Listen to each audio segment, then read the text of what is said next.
ایک بات ہمیں غور کرنے کی ہے، وہ یہ ہے کہ اللہ تبارک و تعالیٰ نے اس بات کو ارشاد فرمایا، اے نبی جو کتاب آپ پر اتری اور آپ سے پہلوں پر اتری اس پر ایمان لاتے ہیں، آپ کے بعد کوئی کتاب آئے گی اس کا تذکرہ اللہ نے یہاں نہیں فرمایا، کوئی تذکرہ نہیں ہوا، بس یہ فرمایا کہ جو کتاب آپ پر اتری جو آپ سے پہلوں پر اتری ہے۔ اگر کوئی کتاب نبی کے بعد بھی آنے والی ہوتی قرآن کے بعد تو اللہ تعالیٰ یہاں ضرور ذکر فرماتے، اور صرف کتاب مراد نہیں، اگر کتاب اللہ کسی کو ہی بھیجتے تو نبی بھی بھیجتے۔ اور ایک بات یہاں غور کریں کہ اللہ تبارک و تعالیٰ اگر کسی اور نبی کو ہمارے نبی کے بعد بھیجنے کا ارادہ فرماتے یا کوئی اور کتاب اس قرآن کے بعد بھیجنے کا ارادہ فرماتے تو اللہ یہاں ضرور بیان کرتے، کیونکہ جو کتابیں پچھلے اتری تھی اس کا تو علم سب کو تھا، ضرورت اس بات کی تھی کوئی کتاب بعد میں آنے والی ہو تو اس کو زیادہ ہائی لائٹ کیا جائے تاکہ جس کو نہیں پتہ ان کو پتہ چل جائے۔ اللہ کا یہاں پر بیان نہ کرنا اس بات کی واضح دلیل ہے کہ اس قرآن کے بعد قیامت تک کوئی کتاب آنے والی نہیں، ہمارے نبی کے بعد قیامت تک کوئی نبی آنے والے نہیں ہیں۔ یہ آیت کریمہ ہمارے نبی حضرت جناب محمد الرسول اللہ صلی اللہ علیہ وآلہ وسلم کے ختم نبوت پر واضح دلیل ہے کہ ہمارے نبی کے بعد کوئی نبی اب اس دنیا میں بحیثیت نبی نہیں آئیں گے، اگر آنا ہوتا تو اللہ پاک یہاں پر ضرور بیان فرماتے۔ قرآن مجید کی 40 سے زائد آیات میں اسی طرح کا مضمون پایا جاتا ہے۔ کون سا مضمون؟ کہ وما ارسلنا من قبلک کتب علی الذین من قبلکم، یعنی ہر آیت میں یہی بات ملے گی کہ اے نبی ہم نے آپ سے پہلے رسولوں کو بھیجا، آپ سے پہلے کتابیں آئی، آپ سے پچھلی کتابوں میں یہ مضمون ہے، یعنی جہاں پر بھی تذکرہ ہے 40 سے زائد آیات ایسی ہیں جس میں صرف گزری ہوئی کتابوں کا تذکرہ ہے، گزرے ہوئے رسولوں کا تذکرہ ہے۔ صرف اس طرح کا بیان کرنا بھی اس بات کی دلیل ہے کہ نبی کے بعد کوئی آنے والے نہیں۔ اگر آنے والے ہوتے تو جیسے اللہ نے عیسیٰ علیہ السلام کے بارے میں فرمایا کہ اے عیسیٰ ایک نبی تمہارے بعد آنے والے ہیں، قرآن میں اس کا تذکرہ موجود ہے، من بعد اسمہ احمد، جو تمہارے بعد آئیں گے اور ان کا نام احمد ہوگا۔ اللہ نے بشارت دی، کئی نبیوں کو اس طرح کی اللہ نے بشارت سنائی۔ اگر نبی کے بعد کوئی نبی آنے والے ہوتے تو ضرور بھی ضرور اللہ اس کو بیان فرماتے۔ اللہ کا بیان نہ کرنا اس بات واضح دلیل ہے کہ ہمارے نبی صلی اللہ علیہ وسلم آخری نبی ہے۔ قرآن کی تقریباً 100 آیات ایسی ہیں جو ختم نبوت پر دلیل ہے، یعنی نبی صلی اللہ علیہ وسلم آخری نبی ہے، آپ کے بعد کوئی نبی دنیا میں آنے والا نہیں۔ یہ عقیدہ ایسا اجماعی قرآن سے، سنت سے، اجماع امت سے ثابت ہے کہ اگر کوئی اللہ کو ایک مانے اور نبی صلی اللہ علیہ وسلم کو نبی بھی مانے لیکن نبی صلی اللہ علیہ وسلم کو آخری نبی نہ مانے تو وہ مسلمان نہیں کہلائے گا۔ اللہ کو ایک مان رہا اور نبی کو نبی بھی مان رہا لیکن نبی کو آخری نبی نہیں مان رہا۔ آخر نبی ماننا بھی ایمان کے لیے ضروری ہے، ورنہ ان کا ایمان معتبر نہیں۔ قرآن مجید کی کئی آیات ہیں، اللہ نے فرمایا ما کان محمد ابا احد من رجالکم ولکن رسول اللہ وخاتم النبیین۔ اس آیت کا بنیادی مضمون یہ ہے کہ تم اے محمد صلی اللہ علیہ وسلم آپ نبیوں کے سلسلے کو ختم کرنے والے ہیں۔ اللہ نے فرمایا کہ محمد تمہارے کسی مرد کے باپ نہیں ہے، یعنی سلبی باپ نہیں ہے، کوئی آپ کے بیٹا نہیں تھا اللہ کے نبی صلی اللہ علیہ وسلم کا، اگر کوئی بیٹا ہوا تو وہ انتقال کر گئے۔ تو اس اعتبار سے اللہ فرماتے ہیں تمہارے کسی کے وہ صلبی باپ تو نہیں ہے لیکن روحانی باپ ہے، اور ایسے باپ ہے کہ ان کے بعد کوئی نبی اس دنیا میں آنے والا نہیں۔ اس طرح قرآن کی بہت ساری آیات اس پر دلیل ہے۔ تقریباً 200 احادیث ایسی ہے جن سے ثابت ہوتا ہے کہ ختم نبوت حدیث میں اللہ کے نبی علیہ السلام نے بہت تفصیل کے ساتھ میں واضح فرمایا۔ اللہ کے نبی علیہ السلام نے کئی حدیثوں میں بیان فرمایا۔ ایک حدیث میں فرمایا انا خاتم النبیین لا نبی بعدی، میں آخری نبی ہوں، میرے بعد کوئی نبی نہیں۔ ایک حدیث میں فرمایا اگر میرے بعد کوئی نبی ہوتے تو عمر نبی ہوتے۔ کیا مطلب؟ نبوت کے لیے جو صفات مطلوب ہیں، جیسا انسان کا کردار ہونا چاہیے، اللہ تبارک و تعالیٰ جیسے بندوں کو نبوت کے لیے چنتے اور منتخب فرماتے ہیں، وہ ساری کی ساری خصوصیات عمر تمہارے اندر موجود ہے۔ اگر میرے بعد اللہ نبوت کے دروازے کو کھلا رکھتے تو عمر تم نبی ہوتے، لیکن انا خاتم النبیین لا نبی بعدی، میں آخری نبی ہوں، میرے بعد کوئی نبی ہے۔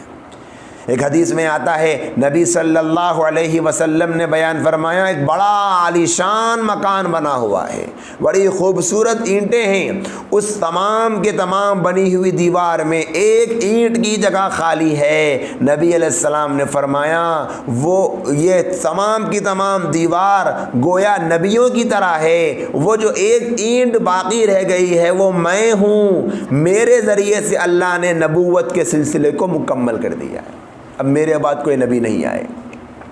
یہاں تک کہ حضرت عیسیٰ علیہ السلام بھی اس امت میں آئیں گے، لیکن وہ نبی بن کر نہیں آئیں گے، امتی بن کر آئیں گے۔ تو معلوم ہوا قرآن سے، حدیث سے، نبی صلی اللہ علیہ وسلم کے بعد کوئی نبی نہیں آ سکتا۔ اس کے باوجود قرآن حدیث میں اللہ کے نبی علیہ السلام نے ایسی بہت ساری وضاحتیں فرمائیں کہ میرے بعد میں 30 کذابون دجالون جھوٹے آئیں گے، دجال ہوں گے جو یہ دعویٰ کریں گے کہ میں نبی ہوں۔ یاد رکھنا میرے بعد کوئی بھی اگر نبوت کا دعویٰ کرے گا تو تم اس کو جھوٹا مان لینا، اس سے دلیل بھی نہ پوچھنا۔ اسی لیے حضرت امام اعظم ابو حنیفہ رحمہ اللہ تعالی سے کسی نے پوچھا اگر کوئی کسی کے نبوت کے دعوے پر دلیل مانگے تو اس کے بارے میں کیا فرمائیں گے؟ تو کہنے لگے جس نے نبوت کا دعویٰ کیا وہ بھی کافر، جس نے نبوت پر دلیل مانگی وہ بھی کافر۔ کسی سے نبوت کے اوپر دلیل بھی اگر پوچھیں گے تو وہ بھی کافر ہو جائے گا۔ اتنا مضبوط عقیدہ ہے ختم نبوت کا۔ لیکن نبی کی پیشین گوئی سچی ثابت ہوئی۔ نبی علیہ السلام کے زمانے میں ہی ایک دجال پیدا ہوا تھا، کذاب پیدا ہوا تھا، مسیلمہ کذاب۔ اس نے نبوت کا دعویٰ کیا، اس نے نبی صلی اللہ علیہ وسلم کو خط لکھا کہ اے محمد تم فلاں علاقے کو سنبھال لو اور اتنا علاقہ مجھ کو دے دو، نبوت میں مجھ کو شریک کر لو۔ اس طرح کا خط لکھا تھا مسیلمہ کذاب نے، اور کئی لوگ اس کو ماننے والے اس زمانے میں بھی تھے۔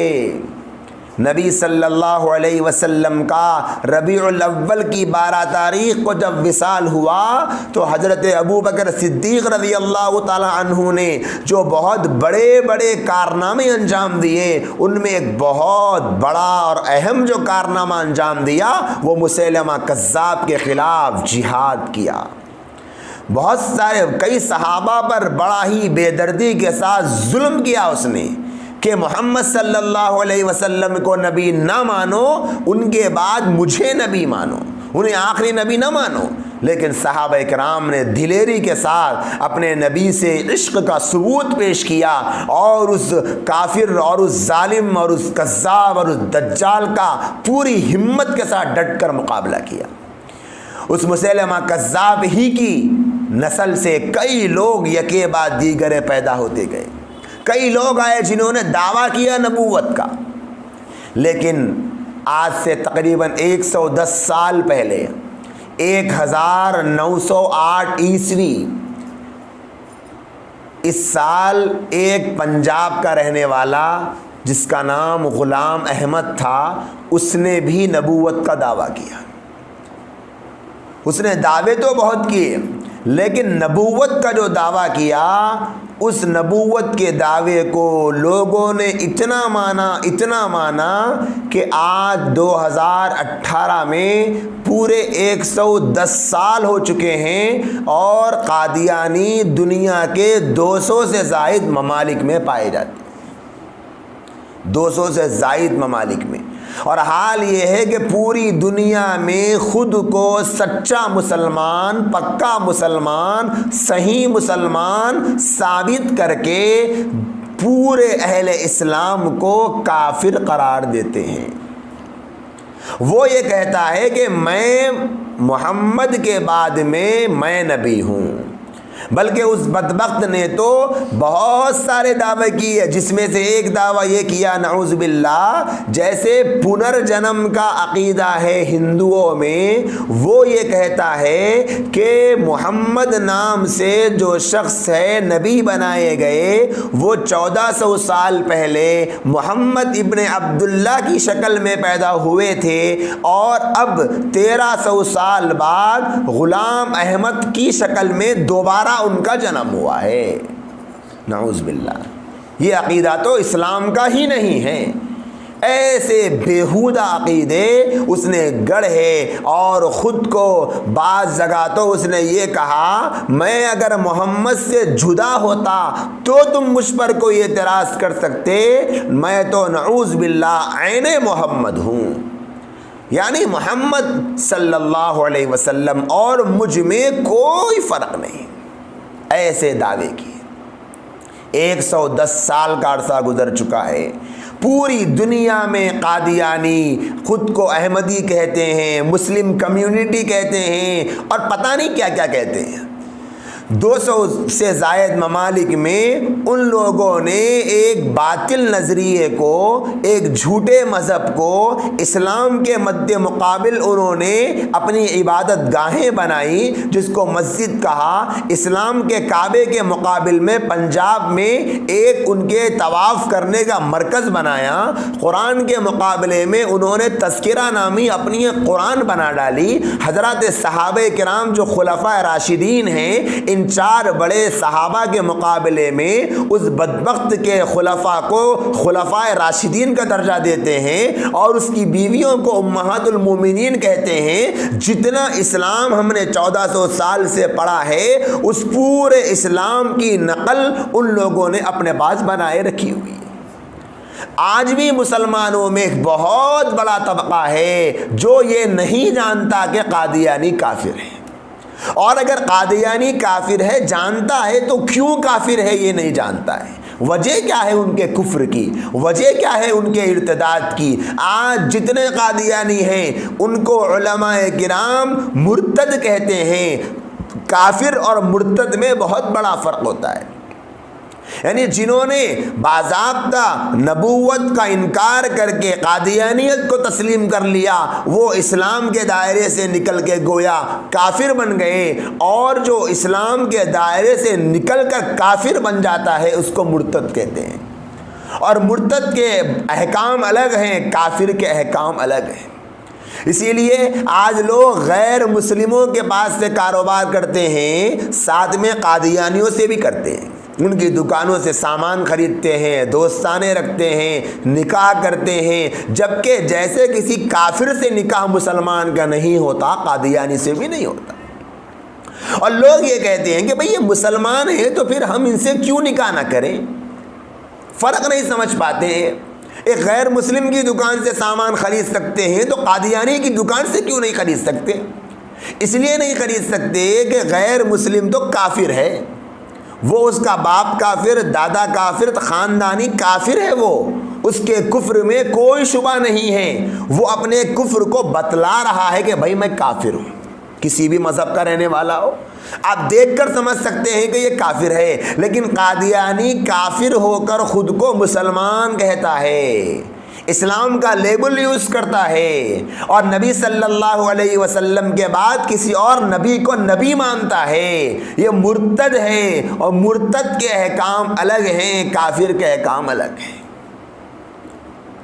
تو قرآن مجید کی اس آیت سے پتہ چلتا ہے کہ نبی کے بعد کوئی نبی نہیں آئیں گے، قیامت تک کوئی نبی نہیں آئیں گے۔ آج دنیا میں اتنی بڑی میجارٹی کے ساتھ پورے 200 سے زائد ممالک کے حصے پر قادیانیت نے قبضہ کیا، اور لندن میں بیٹھا ہوا قادیانیوں کا خلیفہ منصور، جس کو لوگ اسلام کا خلیفہ سمجھ رہے ہیں اور یہی سوچ کر کہ یہ مسلمانوں کے خلیفہ ہیں، جوق در جوق قادیانیت کو قبول کرتے جا رہے ہیں۔ کتنے ایسے ممالک ہیں جہاں پر پہلے زمانے میں قادیانی کا نام تک نہیں سننے میں آتا تھا، لیکن اب ایک ایک ملک کو ٹارگٹ بنا کر وہ لوگ اپنے عقائد کو پھیلاتے جا رہے ہیں، جہاں پر ان کی ترقی کے بہت سارے اسباب ہیں۔ بڑے افسوس کے ساتھ کہنا پڑتا ہے ایک بہت بڑا سبب ان کے اتنی زیادہ ترقی کا مسلمانوں کا اپنے نبی سے، اپنے نبی کی ختم نبوت سے ایسا مضبوط رشتہ نہیں ہونا ہے جیسا ہونا چاہیے۔ نبی کی ناموس پر حملے کیے جاتے ہیں اور مسلمان کو کوئی فرق نہیں پڑ رہا ہے۔ کتنے نوجوان ہیں جنہیں دنیا کی بہت ساری نالج ہے، لیکن نبی کی ناموس رسالت کا مسئلہ کیا ہے یہ نہیں پتہ ہے۔ کتنے ایسے لوگ ہیں۔ اسی لیے قرآن مجید صاف طور پہ یہ عقائد ہم کو سکھا رہا ہے کہ تمہارے نبی کے بعد کوئی نبی نہیں آ سکتا۔ اور جو لوگ جانتے ہیں قادیانیت کو، وہ لوگ بھی بہت بڑا کردار ادا کر رہے ہیں قادیانیت کو فروغ دینے میں، کہ ان کا جو تبلیغ کا طریقہ کار ہے وہ انتہائی جاہلانہ، انتہائی بے وقوفانہ، انتہائی احمقانہ، کہ وہ لوگ دلائل کی دنیا میں بات کرنے کے بجائے گالیوں سے بات کرتے ہیں، جس کی وجہ سے قادیانی ہمارے مسلمان نوجوان کے کمنٹس کو، پوسٹ کو، ویڈیوز کو اپنے بھولے بھالے ملنے جلنے والے مسلمانوں کے سامنے پیش کر کے کہتے ہیں کہ بتاؤ محمد صلی اللہ علیہ وسلم نے یہ سکھایا ہے تم کو؟ کیا ایسے اخلاق ہوتے ہیں محمد صلی اللہ علیہ وسلم کے؟ وہ لوگ قرآن مجید کی آیات سے مرزا غلام احمد قادیانی کی نبوت کو ثابت بھی کرتے ہیں، قرآن سے ثابت کرتے ہیں، حدیث سے ثابت کرتے ہیں۔ ایک مسلمان کو سوال ہوتا ہے کہ بھئی جب قرآن میں موجود ہے کہ ہمارے نبی کے بعد کوئی نبی نہیں آئے گا، تو پھر قرآن سے کیسے ثابت کریں گے؟ جب حدیثوں میں موجود ہے کہ ہمارے نبی کے بعد کوئی نبی نہیں آئیں گے، تو پھر حدیث سے کیسے ثابت کریں گے؟ قرآن کی آیات کے مطلبوں کو بگاڑ کر، توڑ مڑوڑ کر، تبدیلی کر کے ایسے پیش کرتے ہیں کہ آگے والا چکرا جاتا ہے۔ جو ایک عام مسلمان ہے جسے قرآن مجید کے بارے میں زیادہ نالج نہیں ہے، وہ تو یہ سمجھتا ہے ہاں بھائی قرآن میں موجود ہے، حدیث میں موجود ہے۔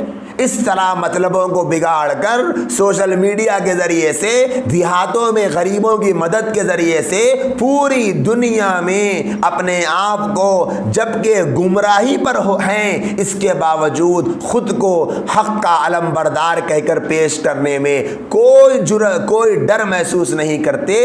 اور وہ مسلمان جو حق پر ہیں، جس کے نبی سچے نبی، جس کے نبی آخری نبی، جس نبی کی صفات کا مقابلہ دنیا کی کوئی شخصیت کر نہیں سکتی، ان مسلمانوں کو اپنے نبی کے بارے میں کچھ بھی نہیں معلوم، اپنے نبی کے بارے میں بتانے کو تیاری نہیں ہے، نبی کی زندگی کے بارے میں کچھ بھی نہیں جانتے۔